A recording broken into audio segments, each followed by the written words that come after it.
আল্লাহ বলে, বান্দা আমার মতো দয়ালু মনিব থেকে কেড়ে তোরে আলাদা করে দিল। মা গাররাকা, আরে বান্দা আমার থেকে কেন আলাদা হলি? আমি কি অপরাধ করেছি? সারাদিন আসমানে আলো দিয়ে আমি অন্যায় করছি? আজ আবার রাতের বেলা ঘুমের পরিবেশের জন্য অন্ধকার করে দিয়ে আমি অপরাধ করছি? মা গাররাকা, এই যুবক, তোমার কাছে তোমার মালিক অপরাধ কি করছে বল না বেটা, বল। কেন সেজদা করলি না ভাইয়া? আল্লাহ তোমার কাছে কি অন্যায়টা করছে? কি অন্যায়, কি না দিছে মালিক? মা গাররাকা বিরাব্বিকাল কারীম, এটা আল্লাহর ডাক। আল্লাহ বলেন, বান্দা কে রে তোরে আমার থেকে আলাদা করলি? কেন রে তুই আমারে ছাড়লি? আমি কি দোষ করছি? হাদিসের মধ্যে আছে, লাইসা মিন ইয়াউমিন ইল্লা ইউরাদু আলা নবী সাল্লাল্লাহু আলাইহি ওয়াসাল্লাম আমালা উম্মতিহি গুদওয়াতান ওয়া আশিয়াতান। শোনো যুবক, আল্লাহর নবী বলেন প্রতিদিন দুইবার, সকালে একবার, সন্ধ্যায় একবার, আমার উম্মতের আমল আমি রাসূলের সামনে ফেরেশতারা পেশ করে। হায় হায়, নবীর সামনে তোমার নাম উচ্চারণ হয়, ফেরেশতা বলে, ইয়া রাসূলুল্লাহ, একটা সেজদা দেয় নাই, একটা সেজদা, একটা সেজদা দেয় নাই। আল্লাহর নবী তখন বলে, হায় আমার উম্মত, আমার 23টা বছরের দিবানিশির এই মেহনতের কোনো কদর করলি না? 23 বছরের আমার এত কষ্টের কোনো কদর হলো না? হাসরের ময়দানে নবী, দোস্ত শুনেন, হাসরের ময়দানে আল্লাহর নবী তার পিঠ দেখাবে, পিঠ, নবী তার পিঠ দেখাবে, পিঠ দেখাবে, বলবে, উম্মত দেখ আমার পিঠ, জালনির মতো ছিদ্র ছিদ্র করে ফেলছি। তায়েফের বাচ্চারা যখন আমার পাথর মারছে, ওই পাথরের আঘাত সইতে গিয়ে, সেদিন দেখবেন, সেদিন বুঝবা যুবক, নজন তোমাদের জন্য কাদার কেউ নাই, তোমাদের জন্য ভাবার কেউ নাই। মা বাপ ছেড়ে দিছে তোমারে, যা বাবা নষ্ট হয়ে যা। আহা, মোবাইলের হাতে ছেড়ে দিছে তোমারে, নষ্ট বন্ধুদের হাতে ছেড়ে দিছে তোমারে, যা বাবা পেটের বুক লাগলে ভাত খাইয়ে যাইস, বাকি টাইম নষ্ট হয়ে যা। অভিভাবক ছেড়ে দিছে সন্তান, দুপুর বেলা বের হইছে রাত 10টা পর্যন্ত, কারো কোনো পেরেশানি নাই। মা বাবার, ছেলেটা কি হচ্ছে, কার সাথে উঠতেছে, বসতেছে, খাইতেছে, চলতেছে, কারো কোনো পেরেশানি। এভাবে জিন্দগি চলে না বাজার, এভাবে জিন্দগি চলে না। এই জন্য আল্লাহ তাআলা প্রতিদিন ডাকে, আমার বান্দা আমি কি অপরাধ করেছি? রাসূল প্রতিদিন বলে, আমার উম্মত আমি কি অন্যায় করেছি? আমার তায়েফের রক্তের কোনো দাম নাই, আমার উহুদের দান্দার শহীদ করার কোনো মূল্য নাই।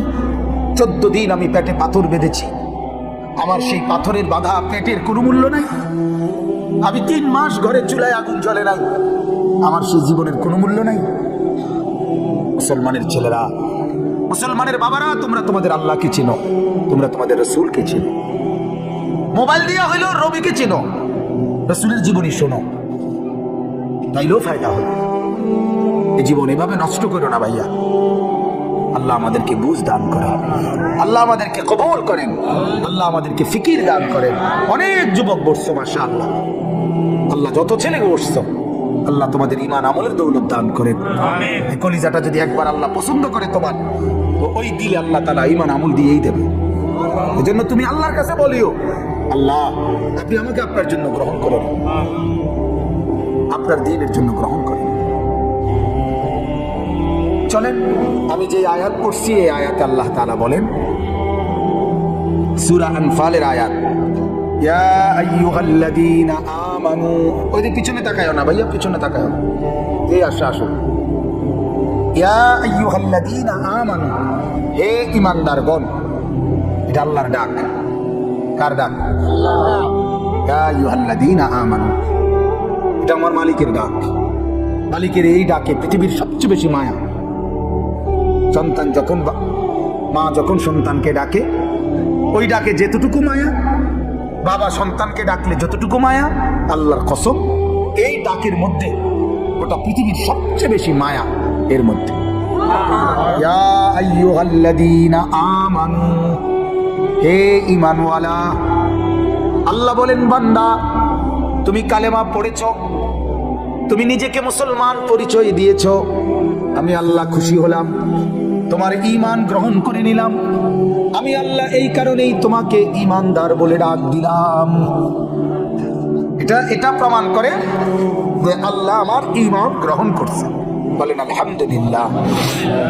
ইয়া আইয়ুহাল্লাযীনা আমানু, এই শব্দটি কোরআনুল কারীমের মধ্যে মোট 89 বার আছে। 89, 8 9 89 বার আল্লাহ তাআলা 89 বার আমাদের ঈমানদারদেরকে ডাক দিয়ে দিয়ে বলছেন। কি বলছেন? দারুণ কথা। আল্লাহ বলেন বান্দা তোমার ঈমান আমি গ্রহণ করলাম, এজন্য তোমাকে ঈমানদার বলে ডাক দিলাম। এবার তোমারে এরকম ঈমানদার বলে ডাক দিয়ে কিছু আমলের কথা বললাম, এই কাজগুলো তুমি ঠিকমতো করবা, আমার জান্নাত আমি আল্লাহ তোমারে বুঝাই দেব। ঈমানওয়ালার জন্যই জান্নাত। জান্নাত আল্লাহ বানাইছেন কার জন্য? আমাদের জন্য। এই যে আপনারা যারা বসছেন এখানে, ছোট বড় একের বিশ্বাস আল্লাহ তাআলা জান্নাত বানাইছে আমাদের জন্য। কাদের জন্য ভাইয়া বলো না? আমার জন্য। এই তোমার জন্য, তোমার জন্য, তোমার জন্য, তোমার জন্য, তোমার জন্য। যারে দম দিলাম দোস্ত তোমার জন্য, রাগ হইও না, আল্লাহ তোমারে কবুল করে, আল্লাহ তোমারে নামাজি বানায় দেয়। কারোর প্রতি তো এমনি তো কোনো বিদ্বেষ নাই, ঠিক না ভাইয়া? কারোর সাথে কি কোনো আলাদা দুশ্মনী আছে কি? তো আল্লাহ তাআলা বলেন ঈমান আমি গ্রহণ করলাম, ঈমানের বিনিময়ে জান্নাত। যত লোক ঈমানদার আল্লাহ তাআলা বলেন আমার জান্নাত তোমাদের জন্য। সুবহানাল্লাহ। ঈমানবিহীন জান্নাতে যাওয়ার কোনো কি নাই, সুযোগ নাই। জান্নাতে যাওয়ার জন্য প্রথম শর্ত হলো কি থাকা? ঈমান থাকা। ঈমান থাকা, ঈমান। এটা মজার কথা শুনেন, আমাদের খতিবে আজম মুনাজির জামান আল্লামা নুরুল ইসলাম অলিপুরি দামাত বারাকাতুহু হযরতের বয়ানে আমি শুনছি। হযরত বলেন হাসরের ময়দানে আল্লাহ তাআলা প্রত্যেকটা বান্দার আমল মিজানের পাল্লার মধ্যে মাপবেন। এটা জানেননি? মিজানের পাল্লাতে যে আমাদের আমল মাপা হবে, এটা শুনছেন? এই মাপাটা কিরকম এটা হুজুরের সবচেয়ে সুন্দর আমি ওনার থেকে বুঝছি। হুজুরে বলেন যে এই মিজানের পাল্লায় ঈমানদারের নেক আমল আর ঈমানদারের আমল আল্লাহ তাআলা 2 বার মাপাইবেন। কয়বার? 1 নম্বর হলো যে ঈমান, এটা যদি থাকে, কারো যদি 1 জাররা 1 বিন্দু পরিমাণও ঈমান থাকে, তাহলে এই ঈমান একটা নেক কর্ম, মানে এটা একটা নেক কাজ। ঈমানটাই একটা কি আমল? নেক আমল। কথা বুঝছেন? এটা একটা নেক কাজ। তো আল্লাহ পাক রব্বুল আলামিন এক পাল্লার মধ্যে তার পুরা জিন্দেগীর গুনাহ এটার মধ্যে উঠাবে, আরেক পাল্লার মধ্যে প্রথমত শুধুমাত্র ঈমানটা, এটা একবারে বিন্দু পরিমাণ হবে, সরিষার দানা, মিসকালা হাববাতিন মিন খারদাল। কোরআনেও আছে, হাদিসেও আছে, আল্লাহ বলছে, নবীজিও বলছে, সরিষার দানা পরিমাণ ঈমানটুকু যারা আছে, এটাই আল্লাহ তাআলা আরেকটা পাল্লার মধ্যে ফেরেশতারা রাখবেন। তাহলে এক পাল্লার মধ্যে কি? গুনাহ, আরেক পাল্লার মধ্যে শুধু ঈমানটা। এই শুধু ঈমানটা রাখার কারণে গুনার পাল্লা যদি 7 আসমানের চাইতে ভারী হয়, গুনার পরিমাণ যদি 7টা পৃথিবী বরাবর হয়, তারপরেও এই ঈমানের এই সামান্যটুকু সমস্ত গুনার পাল্লার চাইতে ঈমানের পাল্লা ভারী হবে। আর ফেরেশতা ঘোষণা দিবে, তুমি চিরস্থায়ী জাহান্নাম থেকে মুক্তি পাইলা, খুলুদ ফিন্নার, অর্থাৎ তুমি চিরস্থায়ী জাহান্নামী হবে না। এখন ফেরেশতা বলবে, তবে দাঁড়াও, তোমার ফয়সালা এখনো শেষ হয়েছে না। প্রথমত তুমি এই নিশ্চয়তা পাইলা যে তুমি চিরস্থায়ী কি না, জাহান্নামী না। তবে এখনই ডাইরেক্ট জান্নাতে যাইবা নাকি একটু ঘুরাইন লাগবো, এইটা একটু কাম বাকি আছে। তখন ওই ঈমানটাকে সরাইয়া তার বাকি যত নেক আমল, নামাজ, রোজা, হজ, যাকাত, ওযু, গোসল, দান, সাদাকা, জিকির, তাসবিহ, তেলাওয়াত, আরো নেক আমল আছে না? এই নেক আমলগুলো এবার ওই পাল্লাতে রাখা। এই পাল্লিতে রাখলে ঈমান, আরে নেক আমল এইবার আবার টান দিবে। আবার টান দিলে এইবার যদি নেক আমলের পাল্লা গুনার পাল্লার চাইতে ভারী হয় তো এখনই জান্নাত। মানে এক ঈমানের কারণে তো প্রথমে কি হয়ে গেছে, বরাদ্দ আসিল, এখন বাকি নেকের পাল্লা গুনার চাইতে কি ভারী। এইবার আল্লাহর পক্ষ থেকে ফেরেশতারা বলবে তুমি ডাইরেক্ট এদিক দিয়ে গিয়ে উঠবা, উঠলেই দেখবে জান্নাত, মানে ডাইরেক্ট জান্নাত। আর যার নেকিগুলো রাখার পরে গুনার পাল্লা ভারী হবে তাকে বলা হবে তুমি প্রথমত জাহান্নামে যাও, জাহান্নামে এই গুনার সমপরিমাণ শাস্তি ভোগ করার পর তারপরে ওই যে প্রথম ঈমানটুকু থাকার কারণে ওইটুকুর কারণে তুমি জান্নাতি হবা, তো তবে আযাব ভোগ করে এরপরে ওই ঈমানের কারণে তোমাকে আবার জান্নাতে নিয়ে আসা হবে। তাহলে ঈমান কত বড় নিয়ামত। ঈমান এক নম্বরে প্রথমত ঈমানের সাথে নেক আমল যদি ভারী হয় তাহলে সরাসরি জান্নাতে নিয়ে যাবে। আরেকবারে ঈমানের সাথে যদি গুনার পাল্লাও ভারী হয় তাহলে জাহান্নামের আযাব ভোগ করাইয়া হলে ঈমান তাকে জান্নাতে আনবেই আনবে। এখন এখানে দুই কথা আমাদের আপনাদের জন্য আমার। এক কথা হইল সর্বদাই খেয়াল রাখা ঈমান যেন আমার চলে না যায়। এটা সর্বোচ্চ একজন মানুষের সবচেয়ে বেশি খেয়াল রাখা দরকার, ঈমান যেন আমার চলে না যায়।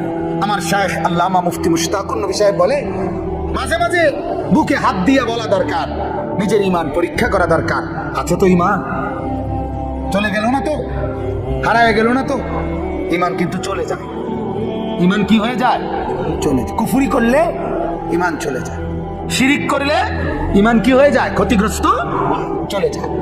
তাহলে এই জন্য একজন মুমিনের উচিত, একজন মুসলমানের উচিত নিজের ঈমানের পাহারাদারি করা, যেন আমার ঈমান চলে না যায়, কুফরি যেন না হয়।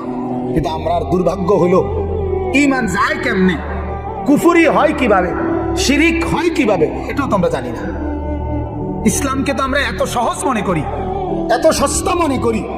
আমরা অনেক মানুষ মনে করে এই যে হুজুররা এত কিছু লইয়া কি করে। হুজুররা বহুত লোক আছে যে হুজুররা কেন বাংলা, অঙ্ক, ইংরেজি, পদার্থ, জীব বিজ্ঞান, রসায়ন বিজ্ঞান, পৃথিবীর এই অত্যাধুনিক যান্ত্রিকতার এই যুগে এগুলো কেন পড়ে না। হুজুররা করে কি সামান্য একটু কোরআন শরীফ আর মসজিদের ইমামতি, এটুকু নিয়েই ব্যস্ত আছে কেন? আহা, বদনসিবে মনে করছে কোরআন মানে এই সামান্য একটু শুধু পড়ার, কোরআন মানে এটা তেলাওয়াতেরই শুধু কিতাব। অথচ এই কোরআন যে জামিউল উলুম, পৃথিবীর সমস্ত জ্ঞানের মূল ভান্ডার এই কোরআন। তাহলে আল্লাহর কসম, ভারতের এক বড় বুজুর্গ ছিলেন সৈয়দ আবুল হাসান আলী আন-নদভী রাহমাতুল্লাহ আলাইহি, তিনি বলেন পৃথিবীর সবাই অবসর পেতে পারে কিন্তু আলেমে দ্বীন যারা, মাদ্রাসায় পড়ে যারা, আল্লাহর কোরআন আর রাসূলের সুন্নাহ পড়ে যারা, তাদের 24 ঘন্টায় কোনো অপশন নাই। কারণ জীবনের যত শাখা, মাদ্রাসার দায়িত্ব, আলেমের দায়িত্ব সকল শাখায় দিক নির্দেশনা দেওয়া। চাকরি, ব্যবসা, লেনদেন, কৃষি, ক্ষেত খামার, আয় রোজগারের যত মাধ্যম, মানুষের জীবন চলার যত মাধ্যম, লেনদেন, সামাজিকতা, আচার অনুষ্ঠান, বিশ্বাস, ইবাদত, আমল, হাঁটা চলা, খাওয়া পড়া, আহার নিদ্রা, হাসি কান্না, রাত দিন, ওযু গোসল, যা কিছু আছে সমস্ত ব্যাপারে মানুষকে দিক নির্দেশনা দেওয়া একমাত্র উলামায়ে কেরামের দায়িত্ব। আর কারণে ডাক্তারের দায়িত্ব সব বিষয়ে কথা বলা না, ইঞ্জিনিয়ারের দায়িত্ব সব বিষয়ে কথা বলা না, কিন্তু আলেমের দায়িত্ব ডাক্তারকেও প্রেসক্রিপশন দেওয়া, ইঞ্জিনিয়ারকেও প্রেসক্রিপশন দেওয়া, কৃষিজীবী, ক্ষেত খামার, দিন মজুর, শিক্ষিত, মূর্খ, প্রত্যেককে ইসলামের মাসআলা বলা, শরীয়তের বিধান বলা আলেমের দায়িত্ব। তাহলে এত বড় ভারী জিম্মাদারি যার কাঁধে, তার আবার অবসর কিসের? আমি আজকে আমার সাথে এক মাওলানা আছে, ওই মাওলানা কই, এই মাওলানা আমি কালকে রাতেও বলছি, মাওলানা দিনের কাজ করতে চান না, দিনের কাজ করতে হলে রাত 2টা আর দিনের 2টা বরাবর মনে করতে হবে। রাতের 2টা এবং দিনের 2টা বরাবর মনে করবেন যে ইমানদারের আলেমে দ্বীনের কোনো অপশন নেই। রাত 2টায়ও দিনের 2টায়ও উম্মত যখনই দ্বীনের জন্য কোনো তাকাজা পেশ করবে রেডি থাকতে হবে। এটা হলো আমাদের জিন্দেগি। অতএব আমি আপনাদের কাছে এটা বুঝাইতে চাইলাম, ঈমানের ব্যাপারে আমরা অবশ্যই জানা দরকার। কি কারণে আমার কুফরি হয়, কি কারণে আমার শিরিক হয়? আমাদের কাছে এই দ্বীনের তালিম তো নাই, তালিম নেই। আমরা বহু মুসলমান নিজেদেরকে স্বাভাবিকভাবে মুসলমান মনে করি। অনেক লোক আছে নিজেদেরকে নামাজিও মনে করে, নামাজ পড়েও মাশাআল্লাহ, কিন্তু নামাজের মাসআলা, হুজুর মাসআলা, হালাল হারামের মাসআলা, জায়েজ না জায়েজের মাসআলা, পাক না ফাকের মাসআলা, পবিত্রতা অপবিত্রতার মাসআলা, এগুলোর ব্যাপারে ফিকির নেই, কোনো ফিকির নেই। তাহলে আপনি ভাবেন, যদি এই ব্যাপারে ফিকিরে না থাকে, যদি কোনো আচরণে কোনো কথাবার্তায় আপনার কুফরি হয়, তখন আপনি তো জানেন না আপনার ঈমান যে চলে গেছে, আপনার তো খবর নেই। বলেন নাউজুবিল্লাহ। এজন্য আমার ভাই, আল্লাহ পাক রব্বুল আলামিন আমাদেরকে বললেন, আমার বান্দা, তোমার সবচেয়ে বড় নিয়ামত তোমার ঈমান। আর এটা যেহেতু তুমি পেয়েছো, আমি আল্লাহ খুশি হয়েছি, এজন্য তোমারে আমি তোমার পক্ষে, আমার পক্ষে ঈমানওয়ালা বলে ডাক দিছি। তুমি আমার দলভুক্ত, অতএব তুমি লক্ষ্য রাখবা আমার দল থেকে যেন তুমি ছুটে না যাও। আল্লাহ আমাদেরকে হেফাজত করে। আমার ভাই, ঈমানের তালিম নেওয়া দরকার। এই যে দাওয়াত ও তাবলীগের সাথীরা সারা পৃথিবী জুড়ে ঈমান ও আমলের তালিম দেয়। সকাল, দুপুর, বিকেল, রাত, সারাক্ষণ একই কথা বলে, ভাই ঈমানের মেহনত নিয়ে কথা বলা হবে, ঈমান আমলের মেহনত নিয়ে কথা বলা হবে। মানে কি? মানে বোঝা গেল ওরা 30 বছর 40 বছর পরেও এটা বোঝে ঈমানের মেহনত আজও দরকার। হাদিসের মধ্যে আছে, বুখারীর রিওয়ায়াত, সাহাবীরা একজন আরেকজনকে ডাকতেন, জিজ্ঞেস করে ডাকতেন আর বলতেন, ইজলিস বিনা, ইজলিস বিনা। এক সাহাবী আরেক সাহাবীকে ডাকতেন আর বলতেন, ভাইয়া একটু পাশে বসেন, নুমিনু সাআতান, কিছুক্ষণ ঈমানের কথা বলি। এই ঈমান এমন এক জিনিস, সাহাবীরা রাসূল থেকে ঈমান শিখছে। সাহাবীরা কালেমা পড়ছে কার হাতে? নবীজির হাতে। তবুও বলতেন একজন আরেকজনকে, ভাই বসেন, ঈমান বাড়াই, ঈমানের কথা বলি, ঈমানের আলোচনা করি, ঈমানের মুযাকারা করি। তাইলে আমার বলার উদ্দেশ্য হলো, আমরা যারা সর্বশ্রেণীর মুসলমান নিজেদেরকে দিনদার মনে করি, আমরা কিন্তু এটা লক্ষ্য রাখা দরকার আমার ঈমান যেন ছুটে না যায়। শুধু লা ইলাহা ইল্লাল্লাহ মুখে বলতে পারেন, এটাই যথেষ্ট না। আচরণে, কর্মে, বিশ্বাসে, লেনদেনে যেন কোনো কুফরি না। বহু নাফরমান পাত্তর দিয়ে বাইরে এলেও তার জবান দিয়ে মালিকের নাম বাইরে না।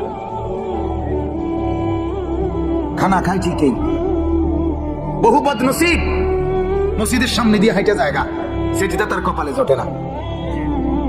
বহু চা দোকানদার, তার চোখের সামনে মসজিদ, ঠিক মসজিদ বরাবর তার দোকান। এই ডাকাইতের দোকানে বইয়া মানুষ চা খাইয়া নামাজ পড়ে, ডাকাইতে নিজে সেজদা দেয় না। আছে না এমন? হ্যাঁ, এটা নসিব। আল্লাহ যাকে পছন্দ করে, ইচ্ছে করে, মালিক যাকে দয়া করে, তাকে আল্লাহর কথা শুনবার, বলবার, বুঝবার, মানবার তৌফিক দেন। বিশ্বাস করেন, এটা অনেক বড় নিয়ামত। এটা কোরআনের আয়াত, ফামান ইউরিদিল্লাহু আন ইয়াহদিয়াহু ইয়াশরাহ সাদরাহু লিল ইসলাম। আল্লাহ বলেন, আমি যাকে সিদ্ধান্ত নেই হেদায়েত দেব, আমি আল্লাহ তার দিল ইসলামের জন্য খুলে দেই। এটা আল্লাহর ফয়সালা হয়। আল্লাহ সিদ্ধান্ত নেয়, তারে আমি দিনদার বানাবো, তারে দিনদার বানাবো। ওমর রাদিয়াল্লাহু তাআলা আনহু, উনি ফয়সালা নিছে, উনি নবীজির গর্দান নিবে, চোখ লাল, বুকের মধ্যে রাগ, হাতে তলোয়ার। ওনার সিদ্ধান্ত নবীজিকে হত্যা করবে। আল্লাহ বলে, আমার সিদ্ধান্ত তোরে হেদায়েত দেবো। আউগা, ঠিক কিনা বলেন না কেন? আল্লাহর সিদ্ধান্ত আরেক রকম। তো মালিক বলে, আগাও আগাও, সাই জামা জমা বদলাইও না, এলাও। এই অবস্থাতে রব্বুল আলামিন হেদায়েত দিয়েছে। সুবহানাল্লাহ। ইয়া মুকাল্লিবাল কুলুব সাব্বিত কলবি আলা দীনিক।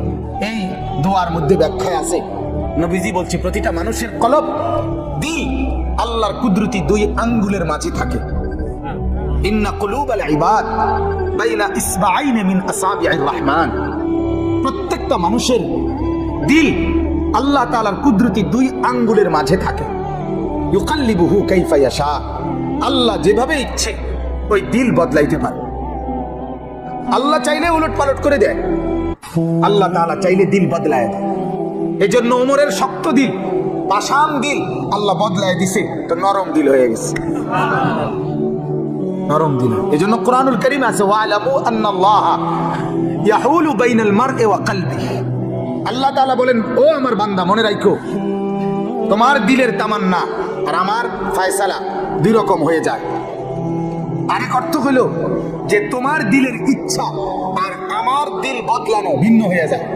তুমি ইচ্ছা করছো একরকম, আমি তোমার ব্যাপারে দিল বদলাই দেই ভিন্ন রকম। এজন্য আমার অনুরোধ, প্রত্যেক দিন বলি, জুমার বয়ান যখনই আর মসজিদে যাবেন, একেবারে শুরু থেকে, এই যুবক ভাইরা তোমরাও, অনেক ছেলে তোমরা মসজিদে যাও ভাই ঠিক আছে, কিন্তু বারান্দায় বসে থাকো, ধাক্কা ধাক্কি করো, রসিকতা করো। আরে দোস্ত, জিন্দেগি কতক্ষণ রসিকতা করলে? আমার শুধু এই কথাটা বুঝাও, আসলে রসিকতা কি কোনো টাইম টেবিল নেই? আর বিনোদনের কি কোনো টাইম টেবিল নেই? একটা মানুষকে সারা দিনে ধাক্কা ধাক্কি, এই নিজেদের মধ্যে আনন্দ ফুর্তি, এই তামসা করতে মন চাই, এটা কতক্ষণ? কতক্ষণ ভাল লাগে? একজন মানুষের কতক্ষণ ঘুম যেতে মনে করে? একজন মানুষের কতক্ষণ তামসা করতে মন চায়? এটার কি কোনো লিমিট নাই? 1 সপ্তাহ পরে তুমি, 1 সপ্তাহ তো তোমার মসজিদে দেখা যায় নাই, 1টা সপ্তাহ পরে শুক্রবারে আধা ঘন্টা টাইমের জন্য আল্লাহর ঘর মসজিদে আসছো, শয়তান তোমার তখনও কামড়ায়, ইবলিস কি তখন তোমার তখনও ছাড় দেয় না? তখনও তুমি বারান্দাত বসে বসে ধাক্কা ধাক্কি করো, ঠেলাঠেলি করো। আশ্চর্য কথা, তাহলে আল্লাহর কথা কখন শুনবা ভাইয়া? আখিরাতের কথা কখন শুনবা? কেমনে বললে বুঝবা? কিভাবে বললে বুঝবে এরা? অনেক মুরব্বী আছে, এই মুরব্বী, অনেক কিছু মুরব্বীরও আছে বদ অভ্যাস, বসে বসে মসজিদে গিয়া ইমাম সাহেব জুমার বয়ান করে, সামনের কাতার দখল করে থাকে, কিন্তু বইবে এমন জিমা এরম করে, বইয়া বইয়া জিমাই। জিমান কেন? আমার মসজিদে থাকে কোনো বুড়া, 200 বছরের বুড়াও জিমাই তারে, জিমানের সিস্টেমে নাই, ডরেও তো চোখ বন্ধ করে না, শতবদ নাই, শতবদ করে কেন? আপনি আসছেন আল্লাহর ঘরে, শুনবেন না কেন? মনোযোগী হবেন না কেন? আমি একদিন এক মুরব্বির জিজ্ঞেসি, আপনি বলেন প্রতিদিন 1টার দিকে, 12:30 1টার সময় আপনার ঘুমাননি? শনিবার, রবিবার, সোমবার, মঙ্গলবার, বুধবার, বৃহস্পতিবার না হবে, শুক্রবারে ঘুম যাতা দেয় কেন? কি ব্যাপার, ঘটনাটা কি? গাফলত, খামখেয়ালি। আল্লাহ আমাদেরকে মাফ করে দেন। আমার ভাই, আল্লাহ তাআলা এটার জন্য বলেন, ওয়ালাউ আলিমাল্লাহু ফীহিম খায়রান লাসমাআহুম ওয়ালাউ আসমাআহুম লাতাওয়াল্লাউ ওয়া হুম মুরিদুন। আল্লাহ তাআলা এটা বহুত বড় ইহসান মালিকের। আল্লাহ বলেন, আমি চাইলে শুনাই, আমি মহব্বত করলে হেদায়েত দেই, আমি আল্লাহ পছন্দ করলে আমার রাস্তায় টেনে নিয়ে আসি। আল্লাহু ইয়াজতাবি ইলাইহি মান ইয়াশা। আল্লাহ বলেন, আমি যাকে পছন্দ করি, ইচ্ছা করি, আমি তাকে টেনে, জজব মানে হলো টাইনা নিয়ে আসি, আকর্ষণ করে আমি আমার দিকে নিয়ে আসি। সুবহানাল্লাহ। সে যায় উল্টো দিকে, আমি আল্লাহ টেনে নিয়ে আসি আমার দিকে। সুবহানাল্লাহ। আরেকটা হলো ওয়াহদি ইলাইহি মান ইউনিব। আল্লাহ বলেন, আমার রাস্তায় একটু যদি কেউ আগায়, আমি আল্লাহ তার চাইতে বেশি গতিতে আমি আল্লাহ তাআলা তাকে এগিয়ে হেদায়েত দিয়ে দেই। এটার উদাহরণ আমরা ওস্তাদদের মুখে এভাবে শুনছি, যে মা যখন তার ছোট ছেলেকে হাঁটা শেখায়, বাচ্চাকে, তখন মা একটু দূরে বাচ্চাটাকে দাঁড় করাইয়া, এরপরে এই পাশ থেকে মা বলে, আব্বু আসো, আসো আসো আব্বু, একটু আসো। তো বাচ্চা 2 কদম 3 কদম দিয়েই বাচ্চাটা পড়ে যায়, ঠিক না? মা তখন দৌড়াইয়া গিয়া মহব্বত করে, আদর করে কোলে তুলে নেয়, এরপরে আদর করে চুমা দেয়। রব্বুল আলামিন যখন বলে, আমার বান্দা আমার রাস্তায় 2-4 কদমে আগাও, 2-4 কদম আগাইলেই আমি আল্লাহ নিজে আগায় গিয়ে তোমার কোলে তুলে নেব, আদর করবো, আমি আদর করবো। আমার শায়েখ আল্লামা মুফতি মুশতাকুন নবী সাহেব বলে, বান্দা যখন সিজদা করে, আল্লাহ তখন বান্দাকে আদর করে যেন পিঠে এবং মাথায় হাত বুলায় দেন। হাত বুলায়, আনিস আসছো না, সেজদা করলাম, খুশি হইলাম, আদর করে বুলায়। আল্লাহর পেয়ারা বান্দারা মালিকের স্পর্শ পায়। সুবহানাল্লাহ, মালিকের স্পর্শ পায়, মালিকের অস্তিত্ব কলিজার মধ্যে অনুভব করে, দিলের মধ্যে অনুভব করে। হাদিসের মধ্যে আছে রাসূলুল্লাহ সাল্লাল্লাহু আলাইহি ওয়াসাল্লাম একদিন নামাজের মধ্যে তেলাওয়াত করতেছিলেন। নামাজে কোরআন শরীফ পড়ে না, তেলাওয়াত অবস্থায় একটু সামনে আগায় গেছে, আবার পিছায়ে পড়ছে। নামাজ শেষ করছে আর সাহাবীরা জিজ্ঞেস করলেন, ইয়া রাসূলুল্লাহ কি করলেন এটা, তো আগায় আবার পিছায়ে গেলেন। আল্লাহর নবী বলেন, সাহাবীরা জান্নাতের ফলের কথা, জান্নাতের এই আয়াত যখন পড়তেছিলাম তো আমি দেখছিলাম যে জান্নাতের ফলের গাছ আমার সামনে দাঁড়ানো, এই জন্য একটু আগায় গেছিলাম, মন চাইছিল ফলের একটা থোকা খুলুম, মানে সিরালমু। আবার ভাবলাম এটা তো দুনিয়া, এই জন্য ছিড়ি নাই, আর আবার পিছায়ে পড়ছি। মানে এমন ভাবে দেখছে, এমন ভাবে দেখছে।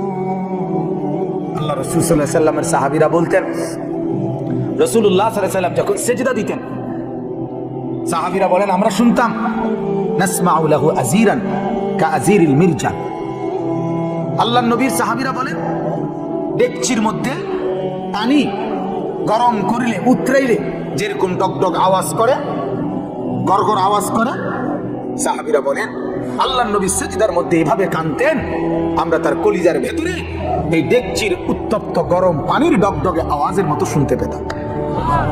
কি নামাজ পড়তেন, কেমন সিজদা করতেন। আল্লাহর নবীর স্ত্রী আম্মা জান আয়েশা রাদিয়াল্লাহু তাআলা আনহা বলেন, মাঝে মাঝে আল্লাহর নবী যখন সিজদা করতেন তাহাজ্জুদে, রাত গভীরে, এত লম্বা সিজদা করতেন, এত লম্বা সিজদা দিতেন। হযরত আয়েশা বলেন, আমি ভাবতাম হায় তিনি ইন্তেকাল করলেন কিনা, তিনি মারা গেলেন কিনা। তো আমি নিজে রাসূলুল্লাহ সাল্লাল্লাহু আলাইহি ওয়াসাল্লামের পায়ের আঙ্গুলে হাত দিয়ে মানে অনুভূতি চাইতাম জীবিত আছে কিনা। এত লম্বা সিজদা দিতেন, এত লম্বা সিজদা দিতেন। এজন্য ভাইজান আমার বাপ, এটা অনুভূতির ব্যাপার। আল্লাহর রাস্তায় আসতে পারা, আল্লাহর কথা শুনতে পারা, দ্বীনের আয়োজন করা, আল্লাহর কথা বলতে পারা, কোরআনের একটা মজলিসের ইন্তজাম করা, হ্যাঁ, অনেক বড় ইহসান ও করম ছাড়ার কিছু। তোমার দ্বারা আল্লাহ তাআলা একটা ভালো কাজ করাইছে, যে ছেলেরা করছে মাশাআল্লাহ। শামীম ভাই আমারে আবদার করে বলছে, মূলত ওনার আবদারের কারণে আমি এই সময়টুকু মিলাইছি। তো মহব্বত করে বলছে যে, উনি নিজেই বলছে যে ছেলেরা, ছোট ছোট ছেলেরা আয়োজন করে, তা আমি সবার জন্য দোয়া করি আল্লাহ তাআলা আমাদের এই নওজোয়ানদেরকে আগামী দিনে ইমাম মাহাদির সাথে অন্তর্ভুক্ত করুক। বলেন, আজ মাহাদির পক্ষেই লোক দরকার দোস্ত।